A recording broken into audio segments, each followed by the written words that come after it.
Success shouldn't feel this exhausting. If you're winning on paper, but burning out behind the scenes, you aren't failing.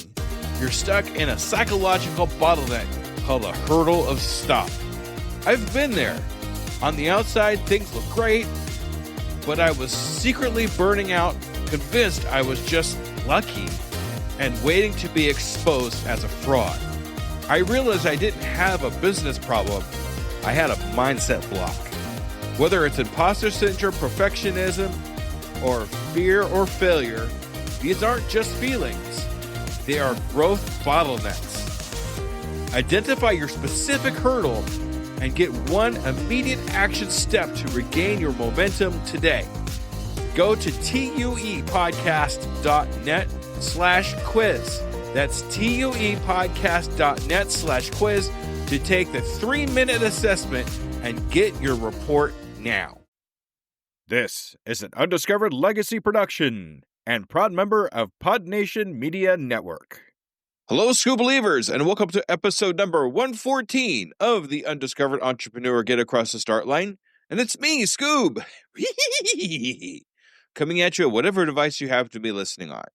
All right, Skoob believers, I just finished my first ever speaking engagement. It was amazing. I'm really glad I was able to do it, and they've already invited me back for another one. So I'm looking to put that speaking engagement here in the podcast. So stay tuned for that if you'd like to hear that, hear me speak, and probably a couple other people speak too along with it. I'm going to get right into today. In today's episode, the entrepreneur we're talking to is John. John took a $40,000 investment and turned it into $11 million in sales. He opened up a single outdoor gear store in Florida, of all places, and turned it into a 23-year success story, proving naysayers wrong when everyone said, "Where do people climb in Florida?" His specialty retail business generated over $11 million in gross sales from just 30,000 square feet, building generational customer relationships. We're going to talk about that in the podcast, that kept the business thriving for another decade after he sold it. Now, John isn't just another business owner.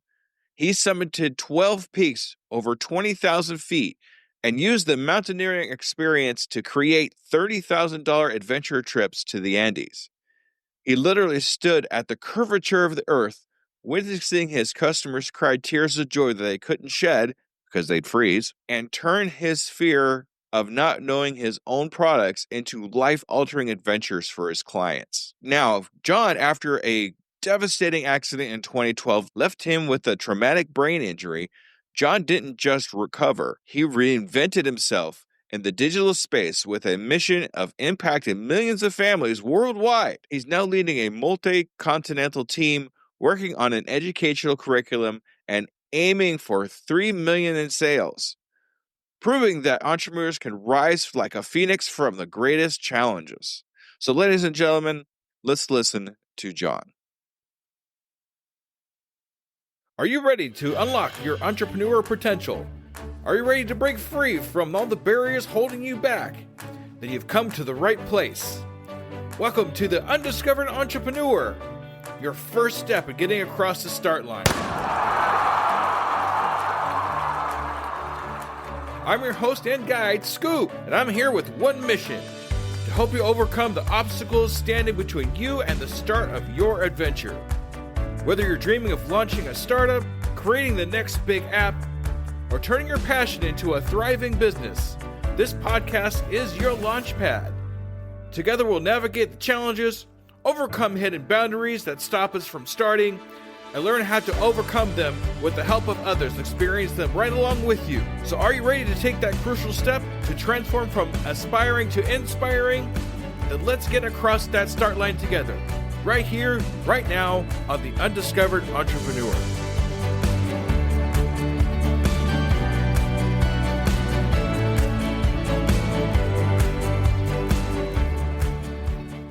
Salutations, Skoob believers, and we are here again with another amazing entrepreneur.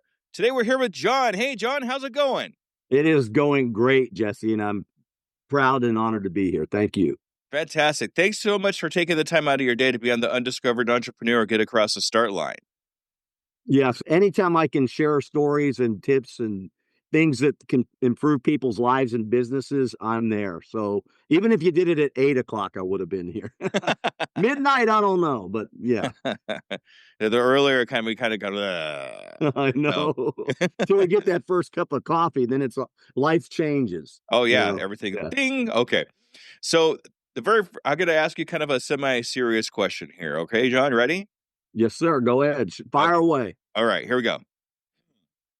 Are you a Skoob believer? I am. I'm one of the most diehard Skoob believers, and I just started today. I'm what you would call a neophyte Skoob believer. Oh my So, goodness. but I am. So, and I will be from here on out. So, thanks for the question. Oh yeah, absolutely. Thanks, John. Thanks for being a Skoob believer. I super appreciate you. All right. So what I'd like to do here at the very beginning is let's get a kind of idea of who you are, what your entrepreneur adventure is, and how you got across the start line in your entrepreneur adventure. Great. How limited in time are we, Jesse? But I grew up in Florida, west coast of Florida. My dad was a businessman, who hailed from Pennsylvania. My mom was from Florida. They met at college at the University of Miami. Go you. And they settled in Sarasota. That's where I grew up. And I really was interested not in business all through middle school. I was more interested in writing and in art. And so I had this full ride scholarship to the University of Kansas when I was graduating from high school. And my dad pulled me aside and he goes, "You're not going to make any money in art." And he was in business. He says, "Why don't you think about doing something else?" So I said to myself, I was working part time in a restaurant washing dishes and had been for a few years. And I thought, well, you know what? I really like the restaurant business. Maybe I'll go in the restaurant business. That's the wrong way to probably pick and choose a college degree, but that's what happened. And so I went off to FSU. I'm a diehard Seminole. You can imagine the battles I had with my dad in our household. But so I graduated with a degree in business. And I had 10 or 11 job offers being in the restaurant business, and I got to pick and choose. I could have been in the hotel business, resort hotels, but I chose the chart house restaurants. And I went, well, I was in California, San Diego. A lot of my buddies were going to Chicago and Denver, but I was out on the West Coast and went through my training there and then got my first restaurant. And it was St. Thomas and the Virgin Islands. And I'd never been really outside the country, but it was a new experience for me to run a restaurant on an island where sometimes you can't even get supplies. The food has to come in. So I was a corporate manager for the Chart House for about 2.5 years, and it wasn't working for me. The corporate thing, I was more of always wanting to improve systems and look for solutions, and that didn't fit the corporate model. So came back to the States, made contact with a lady who had been a recruiter and a friend of mine and a manager, and she got me a job at another restaurant company. That was Steak and Ale. And I thought, well, maybe if I change companies, things will be different. And it didn't take too long to realize that I wasn't so much a renegade as I was a team player, but I didn't really fit the corporate model. So what was I going to do? Didn't have any money to really start a business. And so I decided I would go into the Army, serve my country. And I did it backwards and then come out and see where life would take me after that. I had visions of grandeur of going off to law school, which didn't pan out. That's how life is. So I joined the Army. I served my country. I rose up the ranks very quickly, got out, made the transition, got reacquainted with a woman that I had known 10 years previous. And the universe connected us. And so I wasn't going to go back in the service, which I'd been thinking about. So we decided that we were going to open a business together. And so what we did is we pulled together our resources. I actually borrowed a little bit of money. And for $40,000, we invested in a specialty retail business that we developed selling boots and backpacks and climbing gear on the west coast of Florida. What are we doing? People were telling us, you're not going to make it. Where do people climb in Florida? Where do people hike in Florida? Isn't it hot here? There's no mountains here. And so we heard all the naysayers and we did it anyways. We can get into that through the questioning Jesse later. But what we ended up doing for a $40,000 investment, we were in business for 23 years. We rolled a little over $11 million in gross sales at a 3,000 square feet. And I sold the business, and it went on 10 years after we left. And we'll talk about why that happened too. But so here I am. So then in 2012, I get a bump on the head, and I was involved in an accident, and I had a traumatic brain injury, and I had to deal with some personal issues that I didn't deal with when I was much younger. But it took a lot of time, took a lot of courage to finally face my demons and to get back on track. So for the last decade, I've been operating in the online world, business world, and it has been completely different from bricks and mortar, but we can talk about that. And I'm really involved in a couple of projects now that have the potential to change the course of humanity. And I don't say that lightly. We can talk a little bit about that, but I really want to share things about you to help you on your startup venture. But that's where I'm at. I'm here on your show, and I'm a Skoob believer. Where else should I be but here, right? This is where we put you. That's right.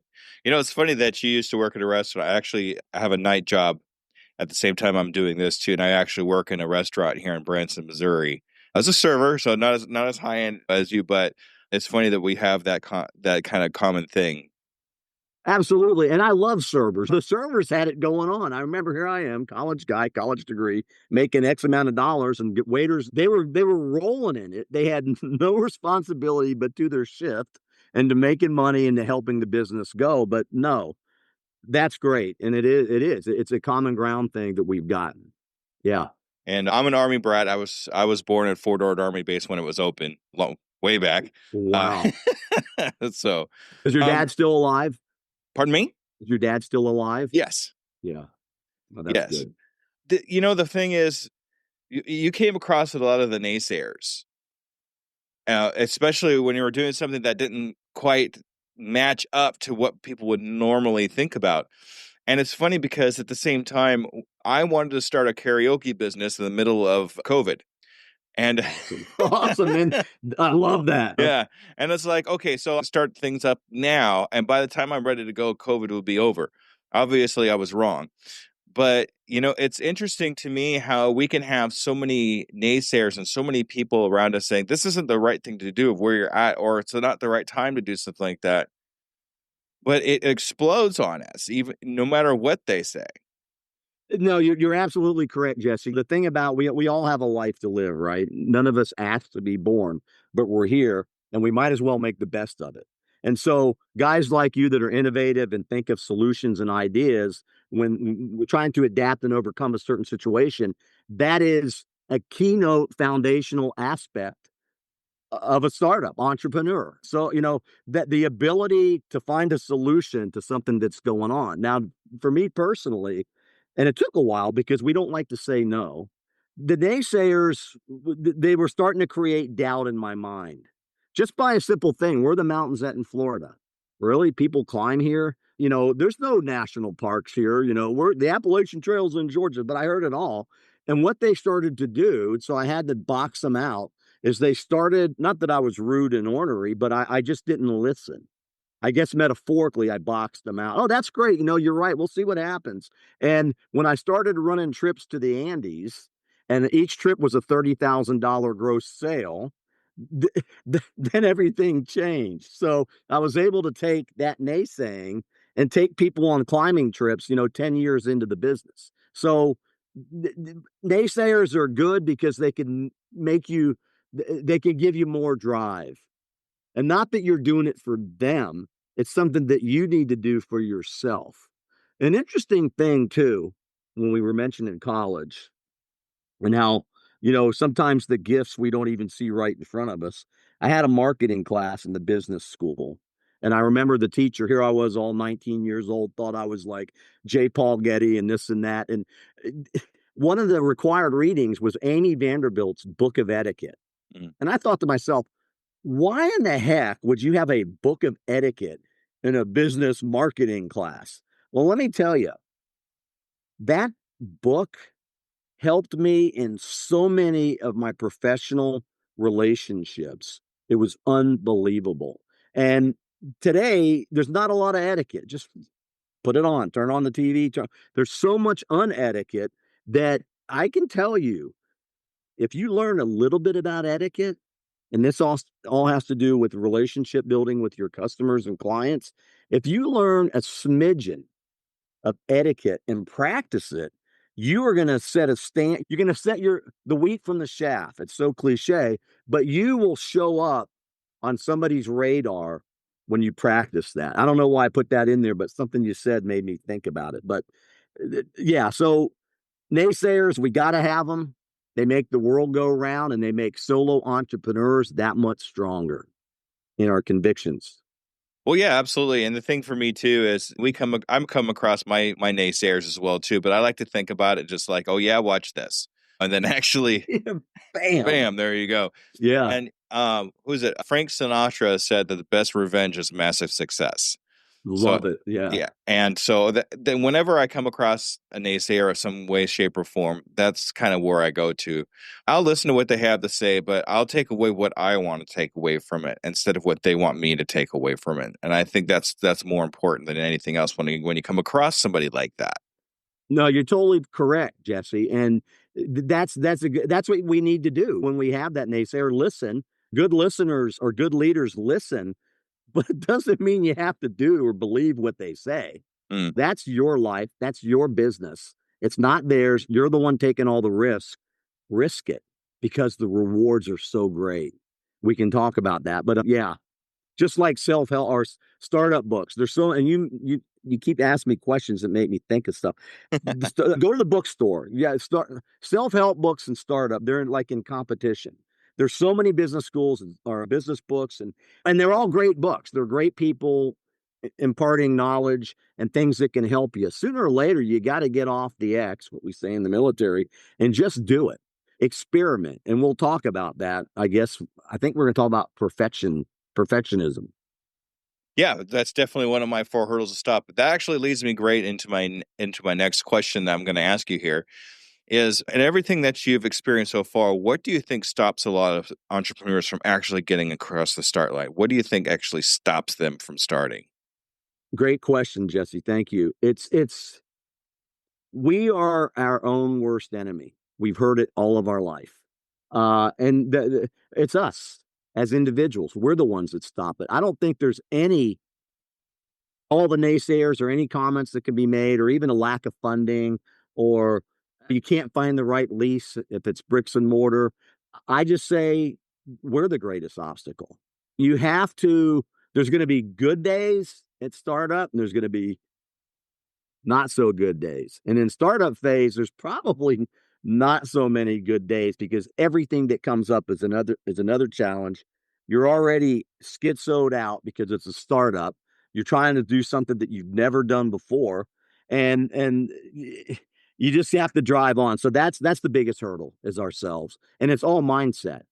If you think or believe you're going to do it, and you have the right mission statement and the right touches of resilience and perseverance, you're going to find success. And sometimes it might not be what you think it is. It could lead to something else, what you do it. Who knows? Yeah, that's actually how I experienced getting started on my podcast.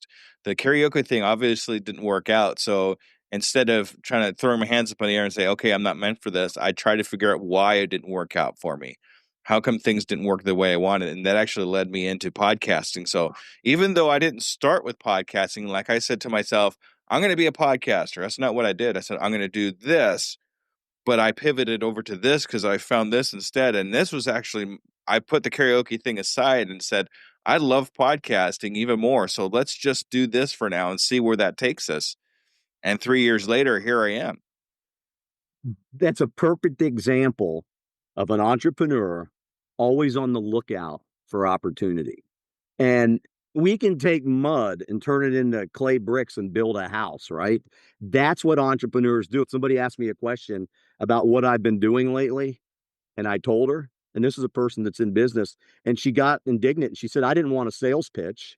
And I won't mention her name. I said, she's a well-known influencer. I said, but you should realize in your position and what you espouse, I wasn't being rude, that if you ask an entrepreneur what they've been up to and you haven't seen them in a while, you're going to get a sales pitch or a variation of a sales pitch because entrepreneurs are excited we're excited about what we're doing. And if somebody wants to know, we're going to give them a sales pitch. Not that we're trying to sell them. Maybe we're trying to convince ourselves, but I just thought that was a strange answer. And she got mad at me for giving her the answer to her question. And so keep that enthusiasm. That's part of what will get you over that hurdle when things like that come your way. Maintain your enthusiasm. Yeah. Yeah, people got to know that if you're going to ask us what we're doing, we're going to tell you. And we're going to tell you everything because we want it. We're excited about what we do. And that's one of the things I find that's so awesome about being an entrepreneur is I'm always excited about what I'm doing now and what's coming next. What's the next possibility? What's the next big thing that I want to tackle? It may sound like to the untrained ear that we're trying to pitch you, but no, we're just talking about what we love to do. Man, I appreciate that comment because when you love what you do, all human beings, entrepreneur or not, are going to radiate this enthusiasm. And that I'd have to say, what are the top 10 traits of a startup entrepreneur? And I'd have to say, after this discussion, it would have to be enthusiasm. That's got to be one of the top 10 traits. So if you have enthusiasm, don't let the naysayers knock you down. And if somebody asks you a question, you tell them everything that you need to tell them. That's who you are. And they ask the question. Just That's right. saying. Yep, and they just have to be ready for the answer because sometimes they don't know what they're getting into. No, they don't. Sometimes we don't know what we're getting into, but That's true. That's yeah, very yeah. true. So earlier you said that we're getting in our own way when we're getting started. Now, is that what you were experiencing when you first got started? Did you feel like you were kind of getting in your own way? Not generally, but if I let something sink into my head, there'd be a doubt. But I was convinced early on, Jesse, that no matter what, I was going to make sure that we opened the doors to this business, and I was going to make sure that it was going to be successful. I literally, we talk about no fear, being fearless, and all that, and it's tough. It's tough when your whole profession or your whole life ahead of you might be contingent upon the success of your business. And what I found that most entrepreneurs, and I hope it doesn't happen to anybody who's listening, but they go through rough times financially, and many of them have been bankrupted before. But out of that bankruptcy, they rose like the phoenix again. They're so cliche, but entrepreneurs have that amazing perseverance and resilience that we're going to somehow stand on top of that summit being a successful business. And it would be great because you talk to all these entrepreneurs. So I would imagine that you hear similar stories. I hear all kinds of different types of stories. And it's so great to hear every single one of them because we could all relate to them in one way, shape, or form when we're listening to these stories and understanding that, oh yeah, I've been through something similar than that too. And that's why I like putting this podcast out. So we all have that capability of listening to other people's stories and kind of relate and maybe find some tools that we didn't have before that we can use to overcome obstacles or even just be a part of the story. Absolutely. And great. It's a great idea. And it's so helpful because as entrepreneurs, as you know, and especially in the digital space, we run into so many experts. It needs to be done this way. It needs to be done that way. Build it and they will come. And what we end up finding out is that it's not necessarily that way. That might be their experience, but until we go through it, we really don't have a baseline. What we have is a great heart and a great idea and the energy and enthusiasm to pull it off. I know that something good comes out of everything that's not so good. And like you said with the podcast show, the karaoke thing sounds awesome, man. What a great idea for COVID. But that could have been fun, but now you're here and that's how the universe, if you believe in those kinds of things, that's how you and I vectored on the show today. Somewhere in our lives we made a decision to be here. It may have been a decision in business school. It may have been you on the karaoke stage, but we're here. So every time we run into an influencer like you or a podcaster or somebody that really has a great heart, we have to take advantage of that. You've already taught me some things here in the short 10 or 15 minutes we've been talking. And it's nice to know that I'm not alone. So remember that you're never alone. Absolutely. First of all, I want to say thank you for calling me an influencer. I don't, that's not what I'm not used to that. So I guess that's something I got to get used to. Something that you kind of said, the word fearless.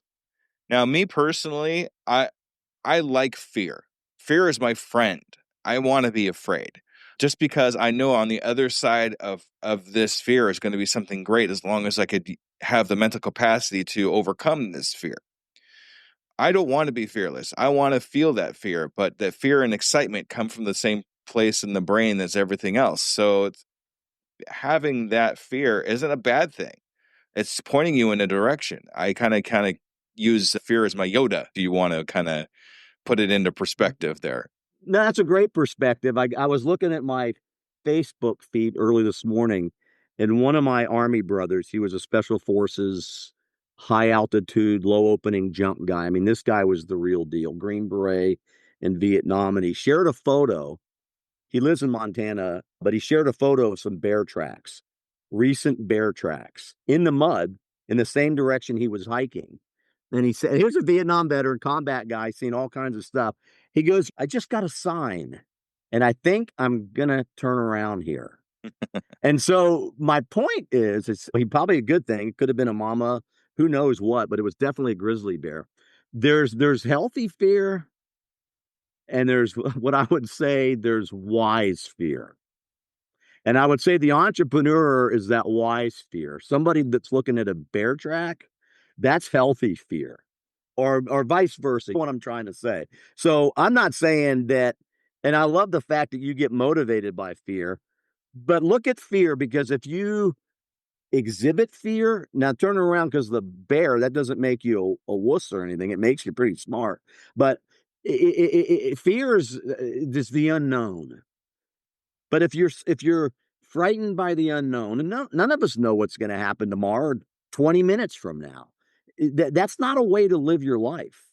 I would say embrace the fear because if you don't, fear will overtake you, Mm-hmm. and you may just hang out on the lazy boy over the weekend and not make those calls or that podcast. If you were scared and fearful of this what I'm trying to say, fear will stagnate us. So when I say fearless, probably a lot like you, Jesse, but I'm also a lot like my buddy who saw the bear track and decided to turn around. There's a healthy dose of fear that we can have too, both Yeah, ways. we don't want to put ourselves in physical danger. That's a whole different kind of fear. That's a kind of Yeah, fear that protects us. But the other kind of fear is the fear that shows us the way. That's what I kind of look at when I'm doing business or anything else for that matter. And that's why I use an acronym for fear, false evidence appearing real. It's not something that's going to if it's not something that's physically going to harm us, it's something that's pointing us in a direction. And if we overcome it, there's something great on the other side.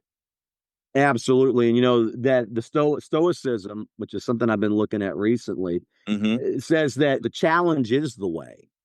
So I can just slide that word in there, Jesse, and take it from you. Fear is the way. If you don't overcome your fear, you're never going to make it. It's that simple. And I can remember when I did mountain climbing, I had 31 different high altitude summit attempts, right? But I only summited 12 because we knew when to turn around when the conditions weren't right for avalanche or rock fall. And it was a slog. You can't breathe up there. You get nosebleeds. I mean, it's pretty hairy over 20,000 feet. But let me tell you something. Standing, witnessing the curvature of the earth and seeing the dark sky, much darker than what we see here at sea level, and feeling your feet on the ground was one of the most exhilarating accomplishments that I've ever had in my life is high altitude climbing. So there was a lot of healthy doses of fear on the way up, but we had a belief in ourselves and in our equipment and in our training that it got us to the top. And a lot of people turn around at the first sign of fear, and sometimes they should. If there's a rock fall or the glacier's not melting quite properly or the seracs look uneasy. So I'm not going to say just close your eyes and run headlong into a chasm, but punch through that veil of fear. then I can guarantee you whatever it is you're doing will be worth it. Yeah. Absolutely. I have a rough time getting to the top of a ladder, and now you want me to now I feel like I want to climb a mountain here. That's just Go for it, and you go will, for I'll bet. it. All right. So I'm sure you get this question a lot when you do podcast guesting here, but I like to put a little bit of a spin on it. A lot of people ask you, what's your hardest pitfall? What's the biggest problem that you came across? I like to put a little spin on it. What is the biggest pitfall you've had that you're actually proud of? Like, I'm glad I went through this pitfall because on the other side of that pitfall was something amazing. Have you ever had anything like that happen to you, John? Um, a few times. I would have to say patience. I wanted it all now. I made a joke about J. Paul Getty back in college, right? I wanted it now. I'm an entrepreneur. I've got my business. The door's unlocked. All my merchandise is out and ready to go. And I've trained my troops, our employees, and we've got everybody quality product, excellent service, and then the opportunity for us to be part of your adventure, backpacking, climbing, whatever. And then the real sales come in. And it's like, holy cow, this is going to take years. I can't do this, right? You're joking about it, but the patience to see, don't worry about the daily stuff or even the monthly stuff. Wait and see what the bottom line looks like at the end of the year or at the end of the quarter and build on that. So I had to learn a lot of patience. And my wife sometimes still says, you're still like a B plus. You're not quite there yet, right? But that's probably what taught me the most in a startup was just to be patient. Be patient. You're doing something really good and exciting. It's your life. You're going to be rewarded for your vision. And it may not always be money like right away, but the people that you meet and the customers and just the vibrancy of being in business, you can feed off of that. And the only reason our small business stayed open for 10 years, and I had the new owners tell me this, was because of the customer base that we had built the previous 23. Mm-hmm. We built trusting relationships with our clients, and they always came back. We developed repeat customers. And then what was really fun was seeing a customer's son or daughter have a son or daughter, like generational clients, and to have them come in when the young boy or young girl's going to join the scouts. And the parents, dad and mom used to buy from you when they were going to Australia. And then they bought from you when they went on their honeymoon. And now their kids are joining the scouts and they've come into your shop, your business to patronize you. That wasn't just luck of the draw. That was the fruits of the labor. That was the perseverance. That was the belief that your business was going to make it. And I got to tell you, Jesse, that was one of the most, I'm in digital now, but I really miss the interaction of the customers. Customers were our lifeblood. Helped to send our kids to school. They paid my bills, my mortgage. They put food on my table. Those were the best people in the world because they patronized the business and we were good to them. Wasn't perfect all the time, but I can count on two hands in 23 years how many customers we really pissed off. Somebody you probably couldn't please anyways, but I'm proud of that record. Yeah, we're not going to be for everybody. We just keep that in the back of our head when we're in our businesses and whatnot. Sometimes it doesn't match up, and that's okay. It happens. That's part of it.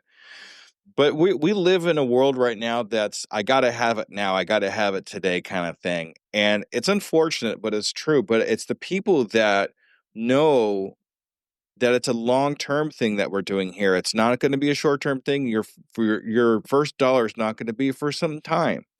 But when it starts coming, it comes on strong because you waited for it and you built the relationships that you needed to build and you met the people that you needed to meet to make it all work out. And now here we are. I've been doing this for over 3 years, which is a huge accomplishment for me. I couldn't get anything done over a day and then giving up before I started all this. And now I'm 3 years in. I'm like, I'm still doing this. I love it. but you've beat the odds because Yes. everybody says, well, I'm going to try a podcast, right? And I think the average number of shows with podcasters, it changes a little bit, but the last time I heard, it was like 9 shows. Mm-hmm. So you are like in the upper 2 or 3% of podcasters, probably even smaller, because how many shows do you have total right now? I think 215 right now. Phenomenal. Yeah. Good for you and good for your guests because you built a rock solid show. That's cool, man. Yeah. And if you look at how many, let's see, I think there's like 4 or 5 million podcasts out there, but only 500,000 of them are active. And if you look at those averages and those odds, it's because people give up after a few. It stays live, it stays out 9 there, shows. Yeah. but people that are still actively putting out new content and new shows for their podcast is really not that many. And the average, if you average that out, yeah, you're right. Not all the people make it all the way. So No, so kudos to you. You need to get out. You need to get one of those little packs of gold stars that they used to have in elementary school.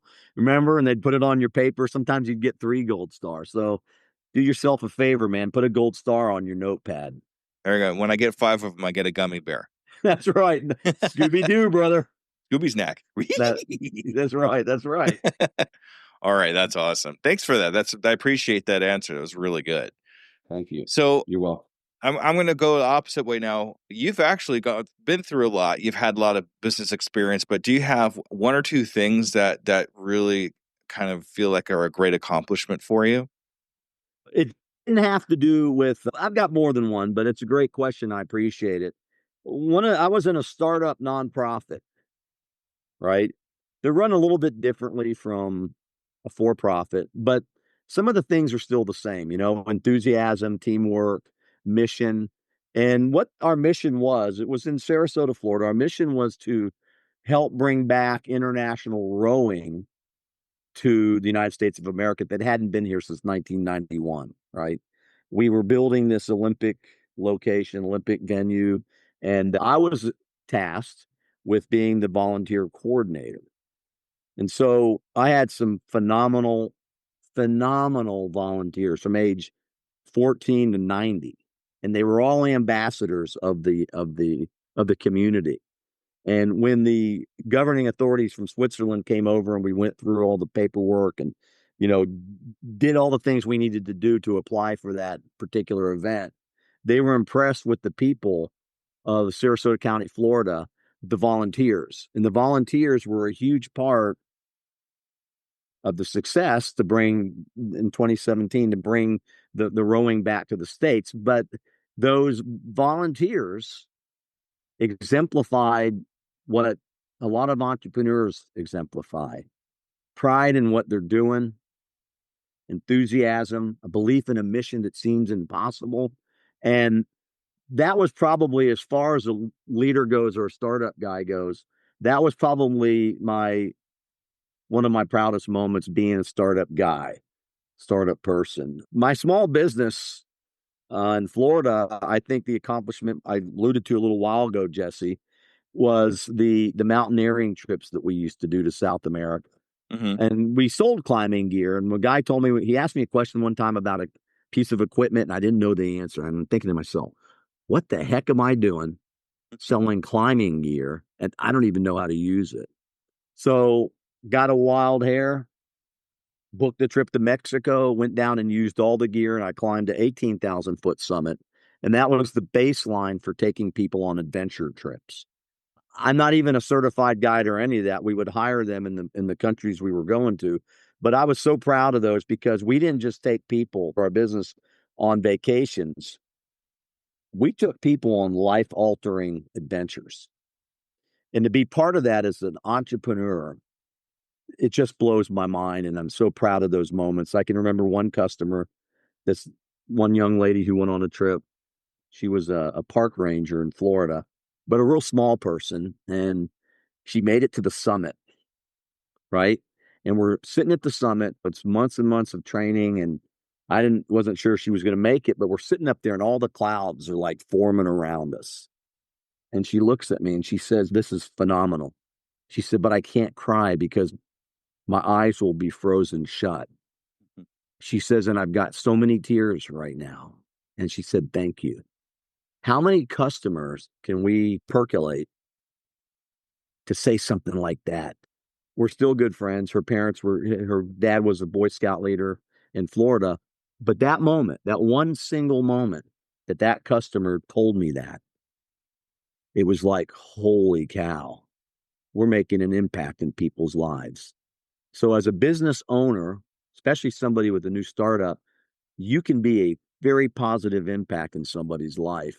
And maybe you'll have that summit moment someday where one of your customers comes back and they may or may not be crying, something as dramatic as that, but they may come back, people with etiquette, and say, thank you for helping us out.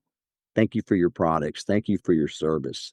It's those kudos and those thank yous. You don't necessarily do it for that because we consider ourselves at times the unsung hero, right? We're in the trenches, men and women, we're the small business owners. But there's something really delightful about that. And those two instances, managing volunteers to bring back international rowing and sitting with one of my customers watching the clouds form and disappear around us and getting a thank you. They don't make that stuff up. They just No. don't. Yeah, and that's one of the reasons why we do that is to make it. That's one of the reasons why we do this is to make that moment for somebody else and know that we were a part of that moment. We gave this moment to somebody else, and that makes us feel good as people, as entrepreneurs, because we were able to give that moment to somebody else. Phenomenal. And you're so right, Jesse. You said it probably better than me, but that's everything we do in our lives makes an impact. And you have to decide, and as a business startup person, you want to make a positive impact and you want to make a negative impact. Because if you think about it, the positive impacts are going to get you to the summit. The negative ones won't. No, I'm the negative sure. ones will make you fall off the summit, and we don't Yes, want to fall off the summit because no, that's a we long don't. way down. It is. It's a hard fall. It's a hard drop, brother. Yeah. That's fantastic. Thank you for that. That's a great story. I'm even welling up a little bit just thinking about it because that is so fantastic. Me too. I remember you and I were sitting here talking on your show, but I remember that moment, and it does. It was, and you asking me that question in such an authentic, intimate way makes this show that much better. That we're able to share stories like that to your listening audience, and two men welling up inside because of an experience that they had in business. That's real. That's very real. Yeah. Thanks. Yeah, thank you. All right, so here's one of my favorite questions. Now, since we know that most of our listeners are new entrepreneurs, if you came across somebody that you knew was just getting started in their entrepreneur adventure, what one piece of advice would you give them? What steps would you have them take? How much time do we have? Oh No, but boy. one, Oh but no, let's only, see here. but only one, but only one. You know, it sounds probably trite. I think it would just be what Nike has as their logo, a little swoosh thing. And their mantra is just do it. Just do it. It will be an experience that you'll never forget. You will learn things about yourself that you never knew. You will learn things about other people. And it's an opportunity for you to make money, but also to improve your own skill sets.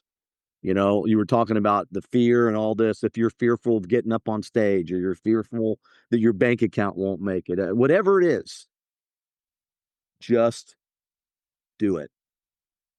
Puts you in a different league. Not everybody wants to do a startup business. Doesn't mean that you're better. It just means that you're living your life a different way. So that would be my advice.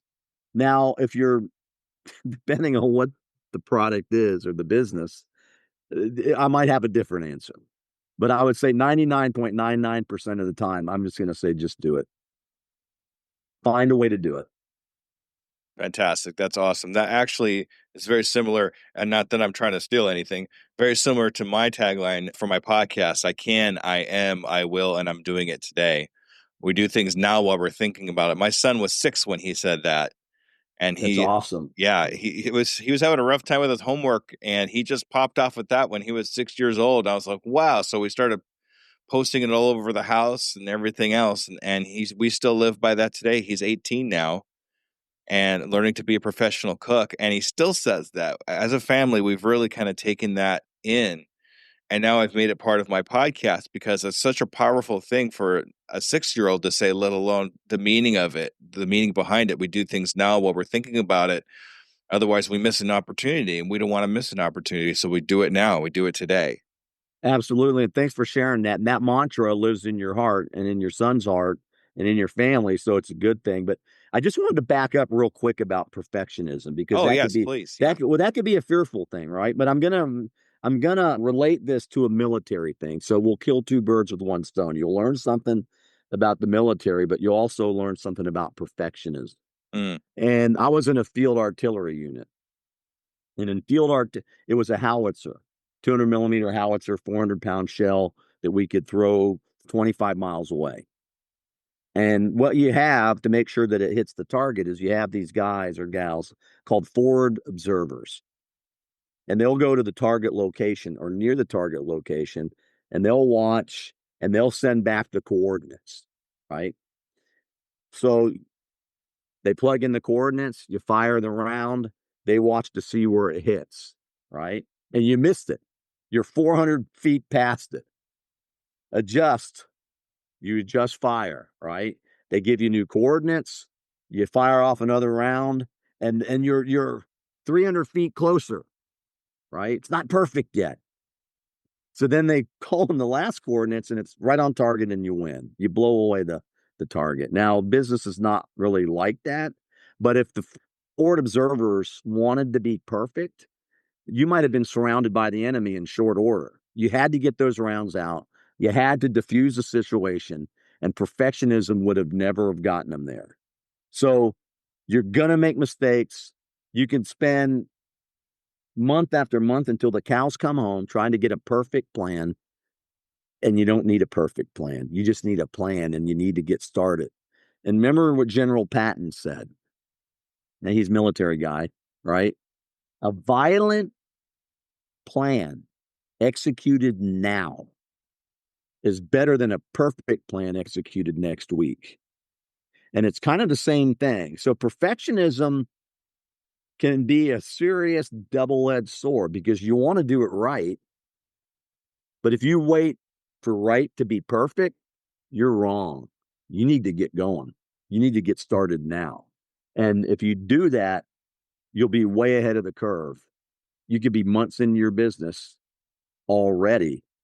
But if you were waiting, you may not have even started yet. Just saying. Yeah, no, that makes a perfect point there, perfectionism. And you'll see that a lot of people will hide behind perfectionism too, where they're like, oh, I'm going to wait until it's perfect, or I'm going to wait till this and never release anything. And really what's going on subconsciously is they're scared to release anything. So they're waiting for the perfect time. How many times have you heard, oh, I'm going to run a business, but I'm going to wait for this thing to happen first? And Most it, of the time, yeah, a yeah, lot of times, yeah. and it never happens. Or let's just say you had that idea, Jesse. You raised a good point. Let's just say you have that idea and you're thinking about it and thinking about it and thinking about it, and 2 years later somebody does it, and they're the next multi-millionaire selling the widget that you had an idea to sell. Oh And if man. you put those out in the universe, I don't know what you believe, and we're not going to get in anything spiritual here, but what you put out is pretty much like your picture. Look at that. What you put out may come back to you in a different way. Yeah, exactly. And then the thing I've heard too, I read this in a book too, where somewhere in the universe somebody's going to do your idea. Now, is it going to be you or is it going to be somebody else? Because the idea is out there, but I mean, if it's your idea, execute it on now because somebody else will come up with that idea if you don't, because you put it out into the universe. Let's see what happens next. So, So true. And yeah. and the thing, but I always come up, I got an option for that, right? I always say, but they're not our team, which is true somewhat. But sometimes being that first one is a huge difference in business when it's something innovative for sure. Yeah, Yeah. absolutely. Thanks for putting that out and touching on that. I appreciate it. Well, you're welcome. That's what happens, man. When you have an experienced podcaster, we get information, man. Yeah. It's all on you, brother. All right. So I have kind of a tradition that I like to do in my podcast. In the next 6 months, where do you see you and your company? What 6 month goal do you have for yourself? $3 million in gross sales. Well, you popped right And off with that, didn't you? oh yeah, but you know the money's not the primary motivator, but that's our sales objective. And then our plan is to have a mini course on leadership up here real soon called the Brain Freeze.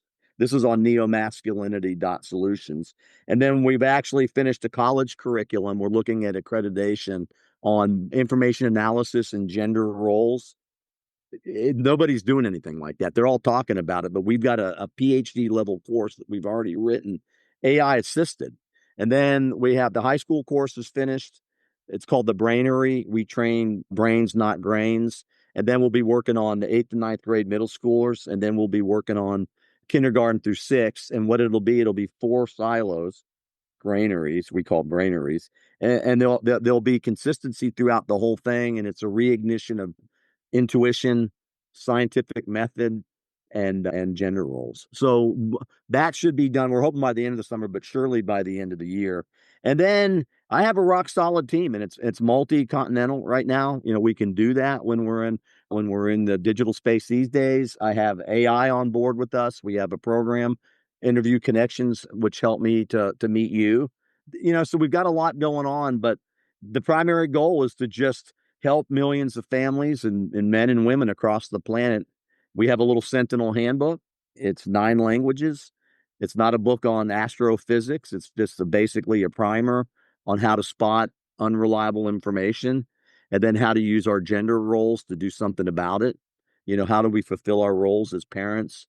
A lot of cool things. So and then next year we'll start Task Force Zen.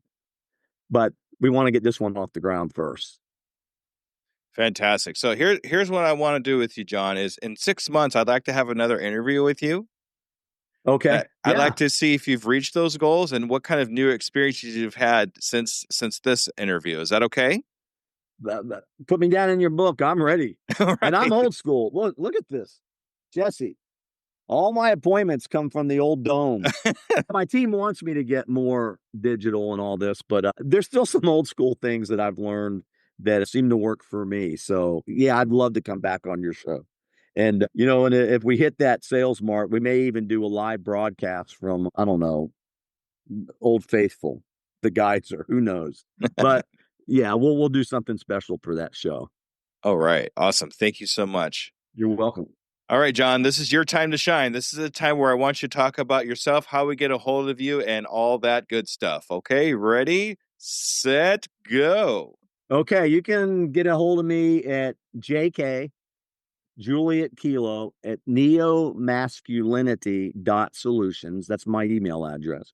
I'll even give you my cell phone. It's 941. Don't abuse it. Don't call me after midnight Eastern Standard Time. 941-400-7333.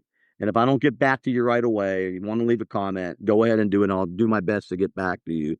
But visit our website, neomasculinity.solutions. You know, we have a free lead magnet, but you can get that if you want. And then if you want to purchase the Sentinel handbook, because we're all Sentinels, you know, it's $2.95. It's an ebook. If you speak Chinese, you can get one. Italian, German, Spanish. We got Hebrew, Arabic, but we've also got it in English. But pick yourself up a copy. It's not going to set you back, and you might learn something. And then just pay attention to what we're doing. Go online to that website, sign up. We're going to be having a newsletter. We're building a community. This is a true startup. The digital space, like we talked about, Jesse and I said before, it's not build it and they will come. It's build it and go out and talk about it, and hopefully they'll come. So please just take a moment out of your day, a couple minutes to do that, and help out the cause, because we really do want to Protect families from all of the unreliable information. And there's 5 types. You can read about it in the book, but there's only one reliable information, and that's the truth. So we're just looking for the truth, and we want to help people in a massive way. And maybe we can do something to reduce all of this division and all of these hateful things that are happening all around the world. I mean, even friends in my own network the last 4 years, I feel like they've lost consciousness to reality. And I don't want to insult anybody. I'm not better than anybody. But if somebody tells me something that makes the hair on the back of my neck stand up because it doesn't sound possible, I'm going to do my research. And that's all we're asking is protect your families, protect your loved ones from the greatest threat in modern time, which is unreliable information. That's why we're doing what we're doing. Exactly. All right, John, thank you so much for being an undiscovered entrepreneur and taking your time every day. This has been probably one of my most fantastic interviews I've had in quite some time. So thank you so much for that. You're going to get me to well up, Jesse, but you're welcome. And I look forward to 6 months from now when we can come back and tell you about our success. And I appreciate you and what you do and helping entrepreneurs tell their stories, and even more so helping your listeners, the people that are in the trenches, help them with their startups. So thank you. All right. Thank you so much. All right, Skoob believers, make sure you stay tuned for the wrap up. Okay, everybody. Bye-bye. You got it. All right, Skoob believers, that was John. What a great episode. What a great conversation I had with John. Lots of energy. We kind of were able to match energies and really come up with something really awesome for you. But as usual, I have a couple major takeaways from this conversation that I had with John. Stop waiting for perfection. Someone else is already building your dream. John's message is crystal clear. A violent plan executed now is better than a perfect plan executed next week. While you're perfecting your idea for months or maybe even years, someone else is out there executing the same vision and becoming the next multimillionaire with your concept. You got to understand that when you put something out into the universe, if you don't end up doing it, somebody else will. So that's why it's so important for you to take action now. Your greatest obstacle isn't money, competition, or market conditions. The person in the mirror is your biggest obstacle.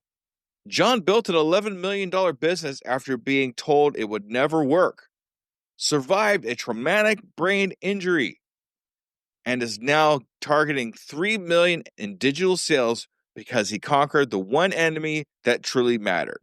The naysayers, the lack of funding, the impossible location, none of those things stopped him.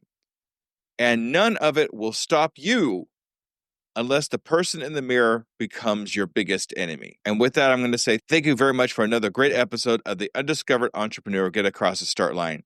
And I will see you in the next episode. Bye, everybody. And there you have it, future entrepreneurs. We've taken another step towards our journey to get across that start line. Remember, every great business starts with a single idea and the courage to pursue it. You've already shown that courage by joining us here today. As we wrap up this episode of The Undiscovered Entrepreneur, I want to remind you that the start line isn't as far away as you might think. With each bit of knowledge you gain, each fear you face, you're getting closer to launching your dream. Until our next episode together, keep pushing, keep dreaming, and most importantly, keep taking those steps across the start line. They'll all add up to big strides in your entrepreneur adventure. This is Skoob, your guide across the start line. Remember, your future is waiting. I can, I am, I will, and I'm doing it today.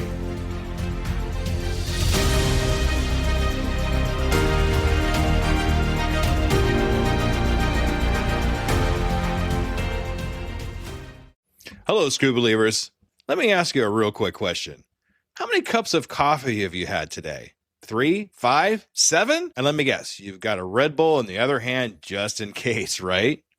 Yeah, I see you. Now, here's the truth bomb nobody wants to hear. You're not building a business. You're building a caffeine dependency. Listen, I get it. When you're grinding 12, 14, 16-hour days, you're building something from nothing. When you've got payroll to meet, investors to impress, and visions that won't wait. You need fuel. But what if I told you that the fuel that you're using is actually slowing you down? What if the very thing that you think is keeping you sharp is actually making you dull? Enter Rise Coffee. This isn't your grandma's mushroom tea. This isn't some hippie wellness trend. This is science meets performance. And here's what makes Rise different. Less than half the caffeine of a regular cup of coffee. But here's the kicker. You won't miss it. 6 organic powerhouse mushrooms, including Krotec, what Olympic athletes use, and lion's mane, what Silicon Valley biohackers swear by. Sustained energy that doesn't spike and crash. We're talking smooth, clean power from morning to moonlight. Crystal clear focus without the jitters. Imagine closing the deal with calm, confident mind instead of the caffeine chaos. Gut health and immune support, because what's the point of building an empire if you're too sick to enjoy it? So here's the challenge to you. Stop borrowing energy from tomorrow.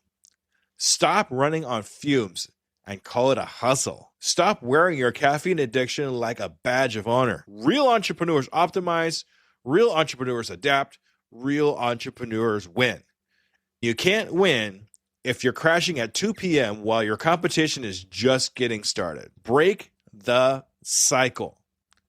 Head to risesuperfoods.com right now and use code PODNA15 for 50% off your first order. That's PODNA15 for 15% off.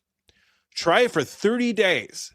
If you don't feel the difference, if you don't feel sharper, calmer, more focused, more alive, then go back to your 6-a-day cup habit. But I'm telling you, we won't, because once you feel what real energy feels like, you'll never go back. Ditch the addiction, fuel your empire, and rise up.